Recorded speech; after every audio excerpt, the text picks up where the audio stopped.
Welcome back into the Red Zone podcast. My name is Colten Bartholomew, UW football beat reporter here for the Wisconsin State Journal, joined by longtime beat reporter and now columnist Jim Polzin.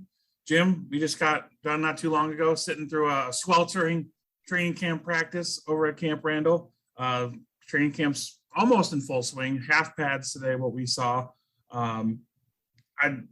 Before we get into, we have a lot of stuff to get into with position previews for both lines and some other stuff we've been seeing, but I'll say, you look at this Badger team on the field, there's a lot more guys that you say, whoa, okay. The young guys especially, like, all right, that guy looks like he can do some stuff. That guy looks like he's instantly a player. And I think that's encouraging for a team that's always been about development to have some guys that are maybe starting at a little bit higher point.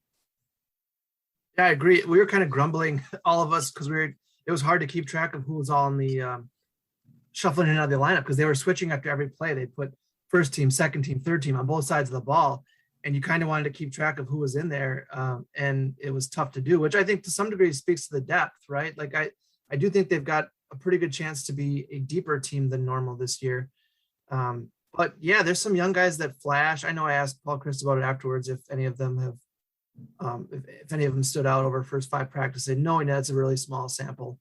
And he didn't mention any names in that answer, but he did say that, yeah, there's some guys that have flashed and, you just want to see it consistently now and probably a question you can answer better in 2 weeks because you will have seen it more and more. So it's, exciting.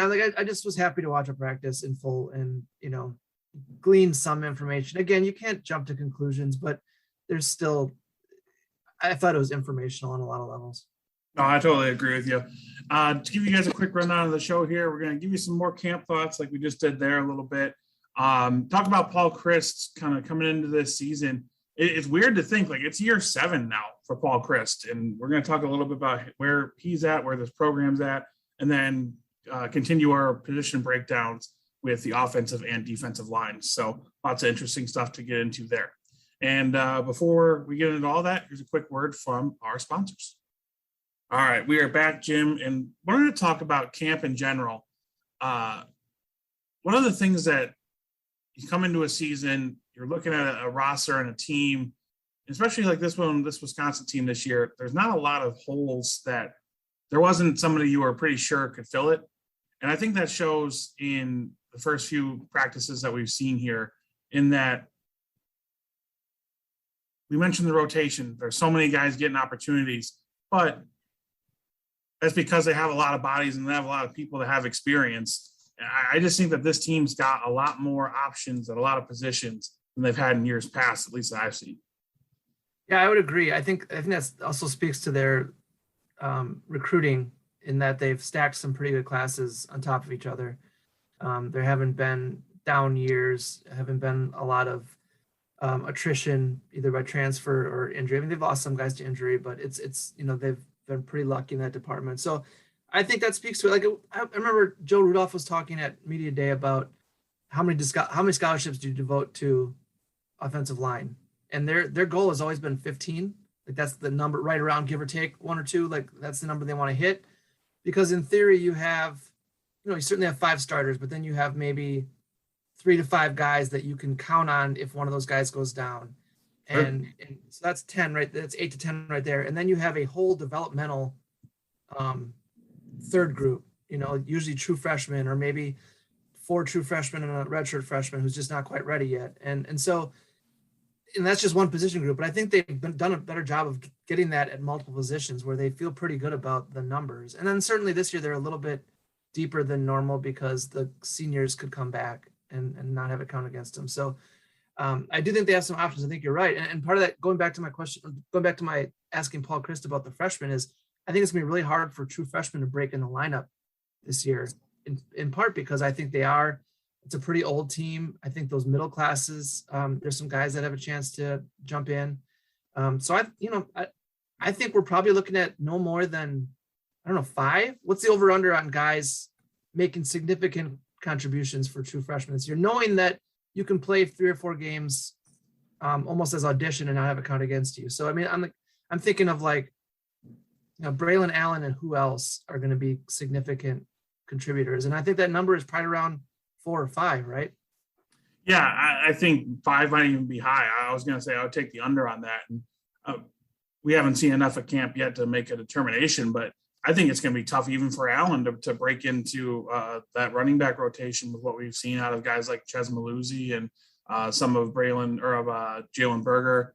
Isaac Garendo is out there healthy finally, and if that continues, there's definitely seems to be some want to get him touches in that role. So yeah, I think you're right. Just even as talented as this class is, I think it's just going to be tough for those spots. I'd say maybe one that we mentioned last week that there's a potential there would be Hunter Wohler in that safety group, but that's really because the safety group behind the starters and Scott Nelson and Colin Wilder is really in flux. I mean, Travion Blaylock's been limited or out through camp so far. And then, it seems like John Torchio is one of the only other safeties that you would really kind of write down with pen. Okay, he's going to play in some capacity, somewhere in the rotation. Other than that, you've really got some opening there. So I'm interested to see what they do with Wohler. But I just think these are all good problems that we're describing, right? Like if you're a coach, you would much rather be, I've got 5 guys that can play in 2 spots as opposed to I have 1 and I've got to fill 2 guys out there. So this is encouraging news. It puts a lot more on the coaches to figure out how to give guys reps and how to give guys opportunities to show what they can do and then make the determinations from there. And as we should put a giant caveat on all of it, we're, less than a week in. There's going to be a lot of stuff answered as they play through here.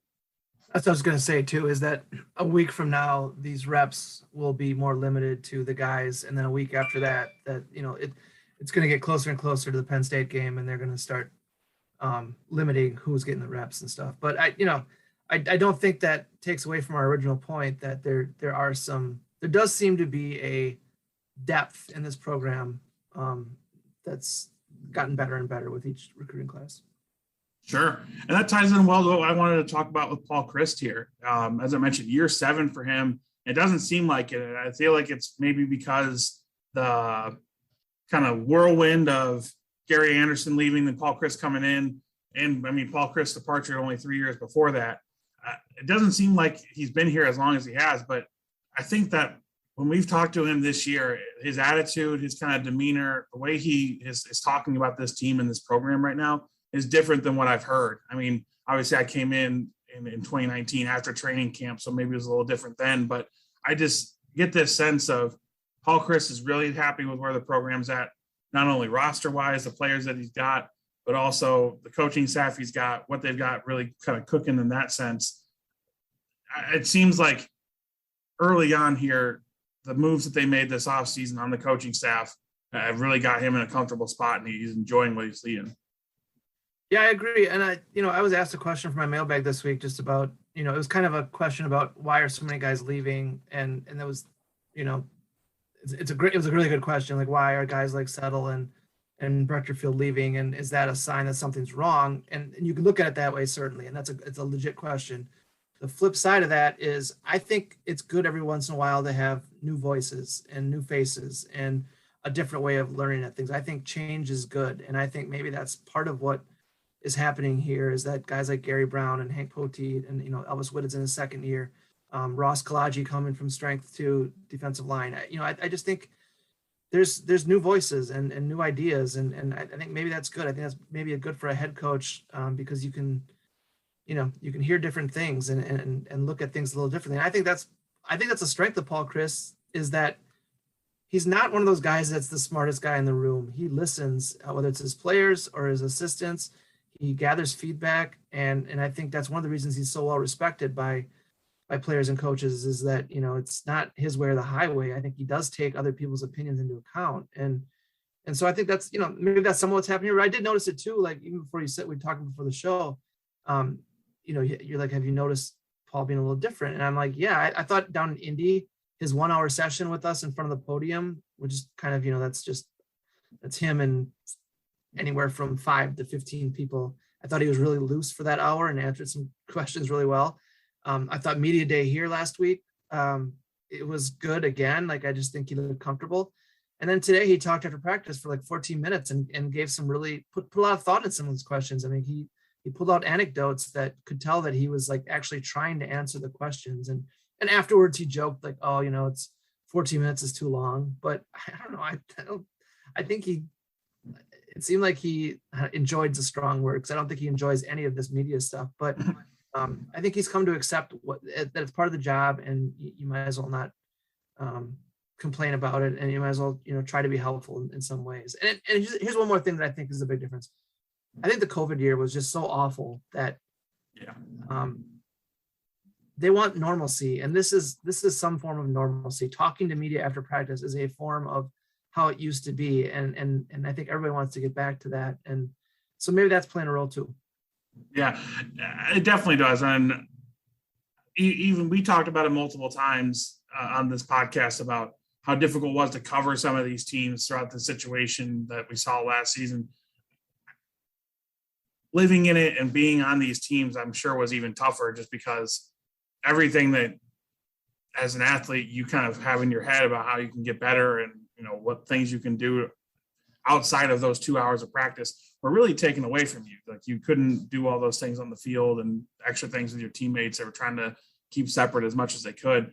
So I'm totally with you. I think the mental grind of let's just get through today and then times that by 90, right, of that season really took a toll. And just probably being on the field, being outside, and being together as much as they can be now, this Badger team is contributing to that. To me, when you see a guy like Paul Chryst, who's, I'd say one of his bigger strengths is consistency, right? He always talks about consistency with players, but he's going to be relatively the same guy every time. When you notice change in him, I think there's a lot of confidence that he has in this group, not only players and coaches. I think, not that he's ever going to be a guy that's braggadocious about what he thinks of his team or whatever. I think there's a lot of internal, like, wait till you guys see what this all looks like get some of these guys up to speed, get us all on the same page here, both sides. Like, I think there's a feeling of, if long as the work gets done, like, we've got something here. It's interesting. I was going to ask you, so the coaches poll came out today and they're number 15. About right? Too low, too high? What do you think? I think so, because I had to fill out my Associated Press poll on Sunday. And I think I can't remember exactly where I had them, and I'm trying to leave you guys in suspense, so you make sure you read that story when it comes out. But they're right around there in my thoughts too. And it's mostly because you've got two positions on the offense in running back and quarterback where we all that are in the Wisconsin media and around Wisconsin think Graham Mertz is going to be something. It's hard to then pull that. It's like, okay, that guy is going to show up every single day in this, elevated way that we think he can play. When you're trying to put together these polls, like, it's hard to be like, yeah, Graham Mertz is going to be better than, let's say, like a Spencer Rattler or somebody that we've already seen play at that super high level. So I think it's about right. I'm not sure if people remember well enough how good this defense was when their offense wasn't doing anything. Like, there are a lot of, if that defense was average last year, they're blowing out, or there are going to be a lot of blowouts as opposed to a lot of closer games like they had. So I think that this defense is going to get some more recognition and have them climb up the polls soon, but I think it's about right. I know, speaking of climbing up the polls soon, I mean, they'll have their chances, right? I mean, they've got right off the bat with Penn State, and then not too long after that, Notre Dame. They'll have chances to make some really, really good impressions early in the season. Yeah, it's just going to be, if you're worried about preseason polls, like, they'll correct themselves pretty quick. And there's a ton of other games around the country with going to be highly ranked teams, like, Georgia and Clemson play, I think, in week 1. There's going to be stuff all around the country that kind of shakes it out. And I think the polls are going to be a lot better and a lot more reflective this year, because teams are actually going to play full schedules and be able to play each other, between the conferences. So I think better things are coming that way. I'm still excited for Texas A&M fans to blow up my Twitter and call me an idiot for not making them number 1. I know that's coming. I saw on Twitter yesterday, I did not click on the link because I didn't want to, I just didn't even want to give them a click. The headline basically was that you should do away with preseason polls. And I probably should have read it so I can argue against it a little bit better. But my guess is that people are upset because they think that it influences the college football playoff stuff, which it does not. Like, I mean, like, I really don't think it does. I don't think the preseason polls do. I mean, maybe the people in that committee, how they viewed a team going into the season, does impact those first couple polls, but I don't think it has to do with the AP or the coaches poll. These things are mainly for fun and mainly so on TV you can say number 3 is playing number 10 or whatever. I see nothing wrong with them. I don't know why people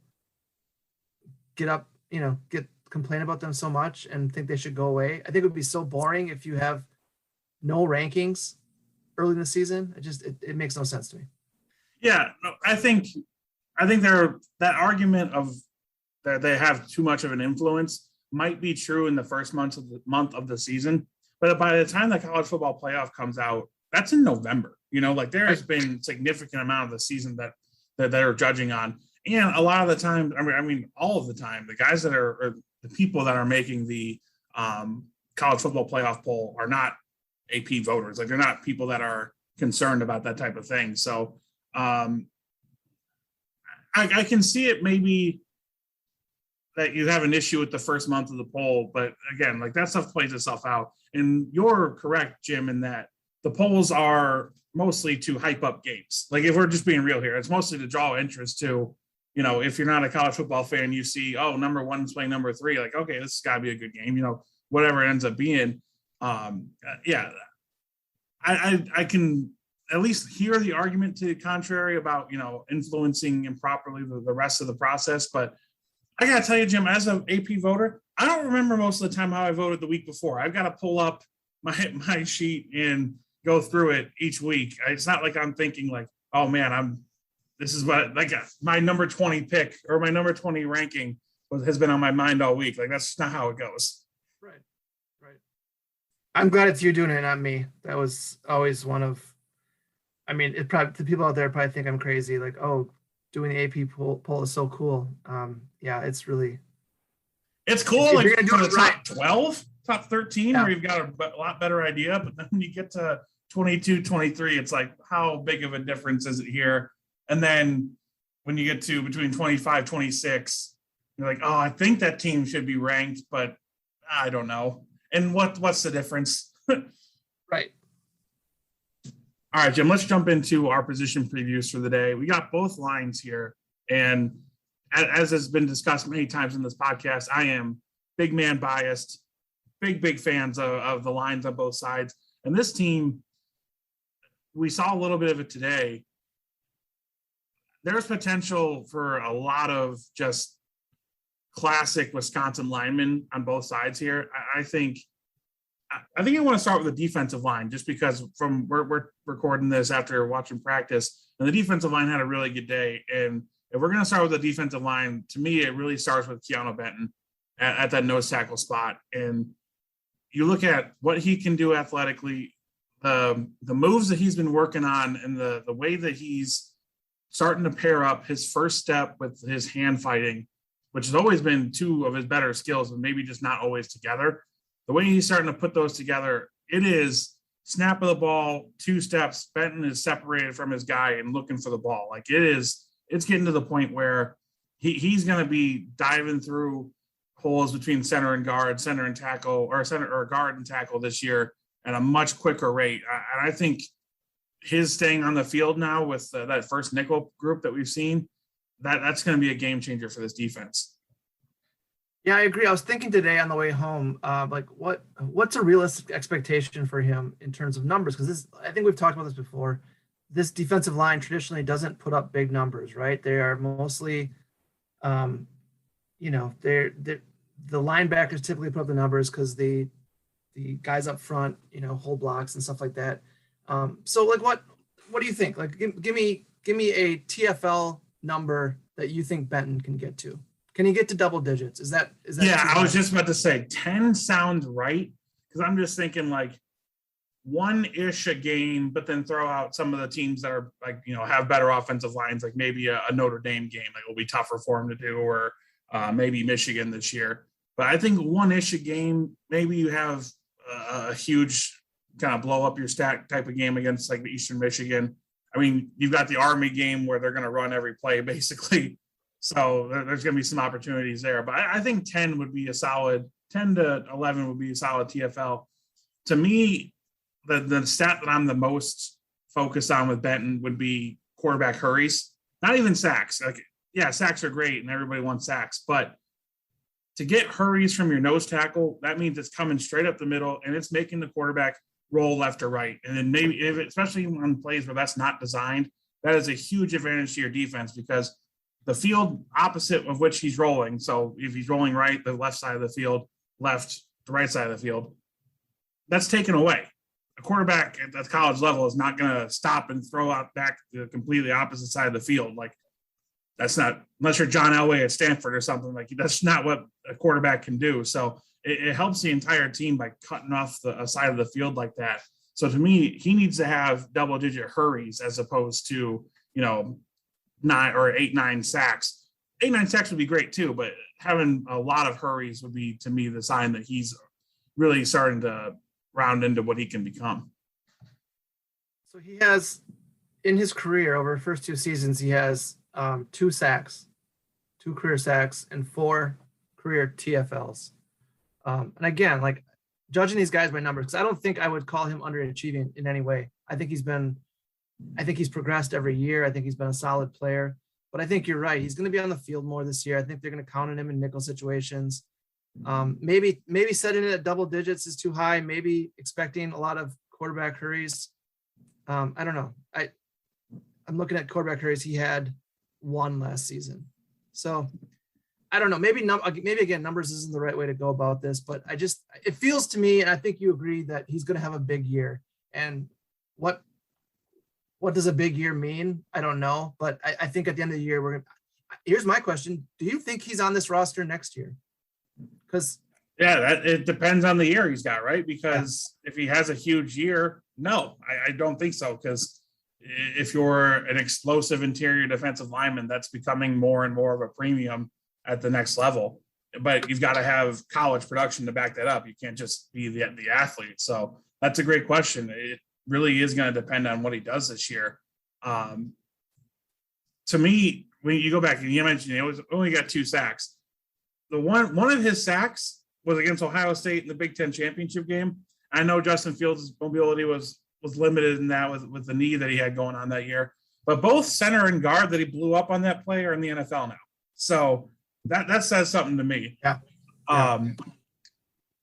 Transitioning over the defensive line, I want to quickly throw in Bryson Williams is going to be Keanu Benton's backup. I noticed him looking a lot better this year, mobility wise. We documented his weight change in the off season or back in the spring, where he lost a bunch of weight and then was able to put it back on more healthy weight. You can see that he's just a lot more stable on both of his knees right now. A lot of power in his game. Whatever plays that Benton needs a blow or whatever, Williams is going to be able to come in and be solid. Maybe not quite as explosive, but I think get his career on track a little bit like that. Switching over the D ends quickly though, Matt Henningsen going to be a starter I think that's kind of written in stone. The level of production that they're expecting out of him this year is pretty high. He's always been in that rotation the last few years with, Isaiah Loudermilk and Garrett Rand. I think giving him some more, him being that defensive end you're trying to free up with some of the stunts they do and some of the other things. And then him also being the guy that runs into a tackle on a stunt, helping out an outside linebacker or the other defensive end. It's going to be good because I really like how quickly he's coming off the ball. And the fact that he didn't lose, at least in my estimation, much upper body strength from that biceps injury last year is huge for them. And he's going to be, I think, one of the rocks that it's going to be like Isaiah Loudermilk last year. It's going to be a rare play that he's off the field, in my opinion. Yeah, I agree. I love talking to that guy because he's so smart. And, he was late for media day because he was doing his, some presentation for his master's thesis. And he told me, I can't remember what he told me. He's got his degree. He got his degree in electrical engineering in 3.5 years.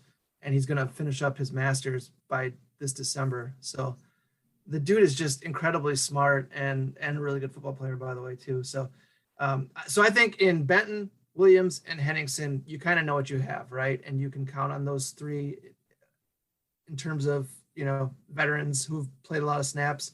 Don't you think that it's kind of what comes after that, like finding the other defensive end spot, finding options there, and then, maybe developing some of these young guys? I think that's kind of the key to how good this group could be. Yeah, I think it's going to be kind of fascinating because you see Isaiah Mullins, who's been in that rotation as well the last couple of years, really stepped up for this defense when Henningsen went down last year. I think he's definitely earned, early on in camp that starter role in that first group in the base defense. And then you've also got guys like Rhodas Johnson who really flashed in the spring and seemed to be starting to carve a path out for himself. You throw in some of the younger guys like a James Thompson who proved enough to get on the field last year, then unfortunately ended up getting hurt, but he looks healthy again, a little bit taller, a little bit longer, speedier option on that defensive end spot. I think you're right. Kind of having at least a consistent block eater, like you mentioned before, like the typical lineman in this defense is going to their goal is going to be to eat a bunch of blocks. If that's all they get from that position, I think this line as a whole is, B to a B plus. But that person, whether it's Mullins, whether it's Thompson, whoever ends up being Rhodas Johnson, can step up and again kind of fill that Loudermilk role of, they'll take on the blocks, but they'll also shed them and get in the backfield every once in a while too. That's when you're talking about this line being that, A- to an A type of deal. Yeah, one guy we should mention, because we talked about him a lot last week, was Isaac Townsend, the transfer from Oregon. He, didn't get a chance to see him today because he's out with what kind of injury? Remind me again. He was limited. He did some individual stuff, and it seemed like every other period he was like checking in with a trainer. So we didn't actually get an official designation on him, but. Yeah, so I mean, it's like I still think he could factor into this, obviously. Yeah, for sure. I don't want to seem like we're talking a guy up 1 week and then have completely forgot about him, but he's in the mix. And again, that's another thing where I think we're going to know in 2 weeks a lot more about how this rotation plays out. But I think going back to our original point, how we started the show, there's options there, right? I mean, I think they've done a pretty solid job recruiting where you've got a good mix of old guys, and now it's time for some of those young guys to prove themselves and show they can get into some sort of role.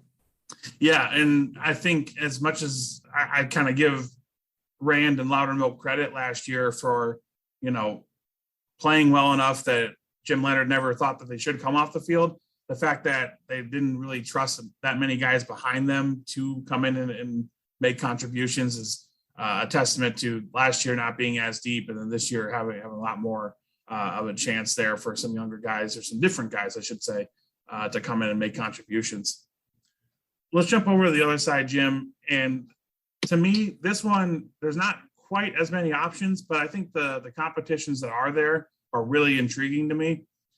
I think the couple of guys you can say are pretty much, I hesitate to say locked in, but are pretty well set in that they're going to be the starters would be Caden Lyles at center, and then Logan Bruss at right tackle, right? So those are two seniors, two guys that are, very well respected, very trusted in what they do. And Joe Rudolph really has said Logan Bruss was a difference maker at right tackle last year, or in 2019. Then we moved him to guard last year, kind of limited how big of an impact he could have play to play. So getting him back out to tackle, hopefully, replete what he did back in 2019. The competition that might be brewing here at left tackle is something that I think is possibly season defining for this offense, or at least offensive line defining, because Tyler Beach, a senior who you come into camp thinking would be your starter, he's been out with a left leg. They call it left leg injury. He was wearing a walking boot earlier in the week. Now he looks like he's healthy. Looks like it's just down to a tape job now, but he hasn't been practicing, right?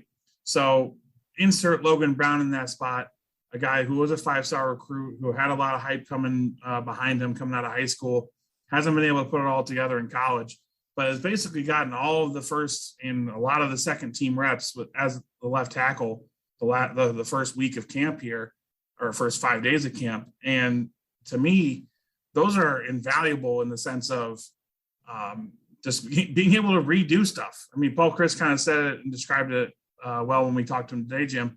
Just being able to get another chance at something when you screw up or when you do it well.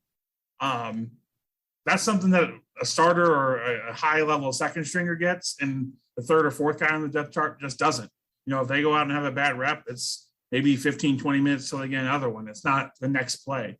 And I think that's huge for Logan Brown. And, up and down day at practice today, just when you look at everything between 11 on 11, one-on-ones. But man, the good plays are just like, how do you get around this guy? He's that level of athlete and that level of strong that if he puts it together, like when Beach comes back healthy, which it seems like that's pretty close to happening, I think there's a real competition brewing there if Brown's able to take advantage of this first 5 days. Yeah, he's 6'6", 311. Like you said, he moves really well. And up and down is a perfect way to describe today. I thought there were some really good reps. I thought there was some that he'd probably like to have back. It's tough because, we just got done talking about the defensive line, and there are some really good players on that side of the ball that he's got to go against, which is great, right? Like he's going to face good players. So I think it's great for him when they go 1-versus-1 to have to go against some of these experienced guys. And, I think he's only a sophomore. I think that's the important thing to remember here is that, it's his third year in the program, but he's only a sophomore. I think there's going to be some growing pains. I wouldn't rule that out though as a, I think you're right. That's one of the more intriguing position battles team wide, not just on the offensive line. Yeah. And I'm trying to put myself in his shoes, trying to think about how tough it's been to get enough reps at game speed or high level practice speed when you come in and Dietzen and Van Lanen are in front of you in 2019, or excuse me, just Van Lanen in 2019. Then, Dietzen and Van Lanen really locked down that left side last year. I'm sure it's been tough the last few years to get enough reps to feel comfortable at anything. And that's why this first week of camp has been, I think would be, huge for him. Switching over to the guard real quick, that left guard spot right now seems like it's Josh Seltzner's job to lose. From the sounds of it, when you talk about what Joe Rudolph, the offensive line coach, has been saying, if Seltzner hadn't been playing as well as he has and taking that next step in his development, a guy like Cormac Sampson would probably have already won that job because Cormac's playing really well on that second team right now. But to our point about there being depth and being options on this team, the fact that this is what you write down, ideally, right? That two guys are pushing each other, they're both getting better, and then whoever ends up being your starter, earn that job that way. I think that's really playing out at left guard where whoever ends up winning it, Seltzner's a guy that's been playing for 3 years. Sampson's the same way. You've got an experienced guy to plug in there, whichever one wins it out. Yeah, and I said this earlier too, but inevitably there's gonna be injuries too, right? So you want these guys to get good quality reps, and you want there to be a competition so you can plug in one of them if there's an injury along the line. And they've always been very flexible. Like they want to get their best five on the field. So you want to figure out who that five is. And some of these guys are capable of switching spots, moving from left to right, playing guard or tackle. So I think that's important. Finding again, like I said this earlier, finding your five and then finding another five is so crucial for training camp. Is just, you want to have 8 to 10 guys that you can feel like you can count on come September 4th. Right. And that's really what they did well, I thought, in spring. It's obviously a different tempo and a different everything in spring versus fall. But I think that 10-man rotation was there in the fall or there in the spring. And now it's, I think, grown a little bit here in the fall. We'll see once we get to, I feel like next week is going to be that whittling down time to, okay, we've given everybody 10 to 11 days of a lot of reps, everybody kind of getting a chance to show what they can do. Now let's get down to 2 guys a spot maybe, or, whoever the starter is, kind of start to establish yourself. Last one on the offensive line, that right guard spot. seems like it's Jack Nelson's job to lose the redshirt freshman. I thought in the spring he showed a lot of really good things physicality wise and just willingness to throw his body around. And when you're 6'6", 300 plus like he is, it's a big body to throw around. But watching him a little bit like I was able to today, you see that he's really, from what I can tell, I haven't had a chance to talk to him yet, but what I can tell, he's really focusing on those first couple of steps and then where his chest and his upper body is in relation to where he is trying to move somebody. And when you're a big dude like that at the high school level, or probably when you're going against some of the lesser guys that he was, just being able, you can just lean forward and move guys, right? Like your hands can guide you in that way, and you don't really have to engage your whole body just because you're a lot bigger and stronger. When you get to this level and everybody's that same way, you've got to have that technique behind you.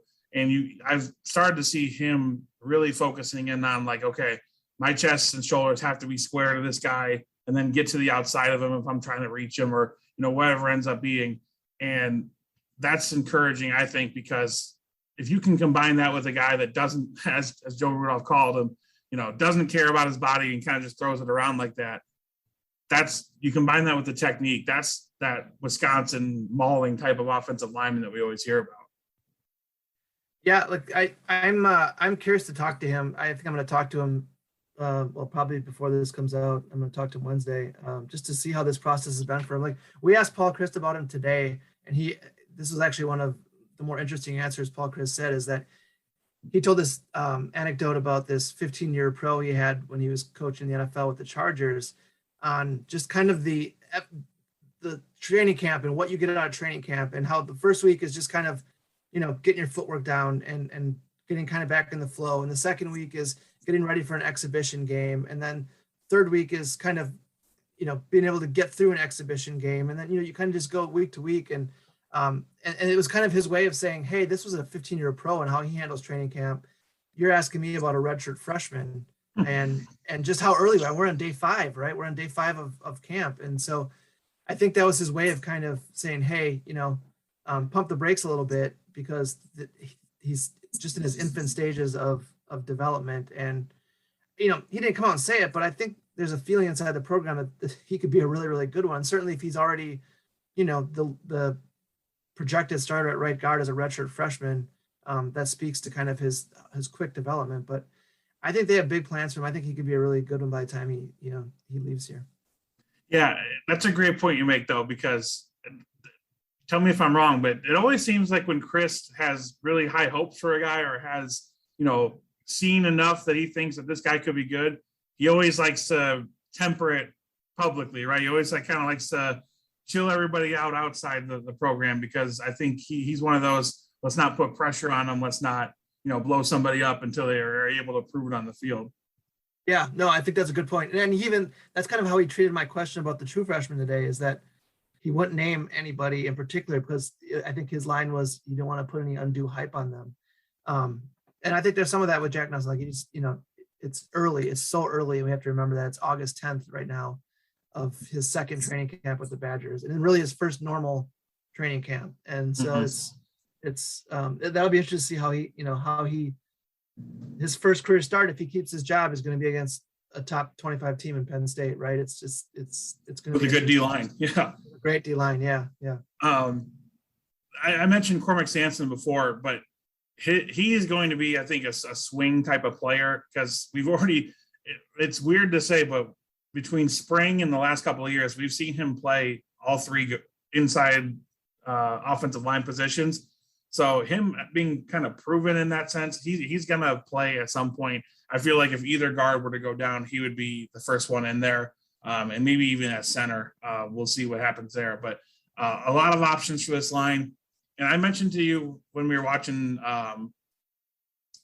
practice today, Jim, it's weird to say somebody who's 6'8" and 300 pounds like Nolan Rucci looks skinny. But when you watch Nolan Rucci on the Badgers practice field, he looks skinny. Like, this guy is going to be a monster when he gets into the college weight program and the college eating program. Like I'm sure the the dietitians and stuff that are trying to put more muscle on him like that. I mean, this guy's going to be scary. Yeah, 6'8", listed at 6'8", 294 right now. I would assume by the time we talk next year at this time, it would be 6'8", 315 probably somewhere. Yeah, somewhere around there. A good strong 315. So yeah, he's. I was watching that group just in general. Even Riley Mullman looks. He looks the part. All those guys look really good. So they've. Again, this goes back to what we were saying before. It seems like they've got the numbers finally kind of where they want them to. They dealt with a couple of years where they lost guys to injuries. And so the scholarship numbers weren't where they wanted them to. And certainly when this group came back, when Paul Chryst came back here, the lineman scholarship numbers were not anywhere near where they wanted them after the Gary Anderson era. So I think they finally got this line to the point where they feel comfortable. And, frankly, more guys coming in next year too. Like I think the offensive line recruiting has been good, and they've been able to stack some good classes. And Rucci, Mullman, like those guys, they seem it's early again, and we're watching them in shoulder pads, and that's it. But I think some of those guys have the chance to be really, really, really good. Yeah, I'm glad you mentioned Mullman because he didn't get as many in those 11 reps today, but I saw a marked improvement from where he was in the spring, just being able to keep his center of gravity low and keep his hips and butt lower in his stance and in the progression of a play, because the athleticism's there, the size is there. It's just being able to maintain that low center of gravity. So to make yourself a lot harder to move. The future is bright for that whole position group, and Mullman, I think, really stands out in that way.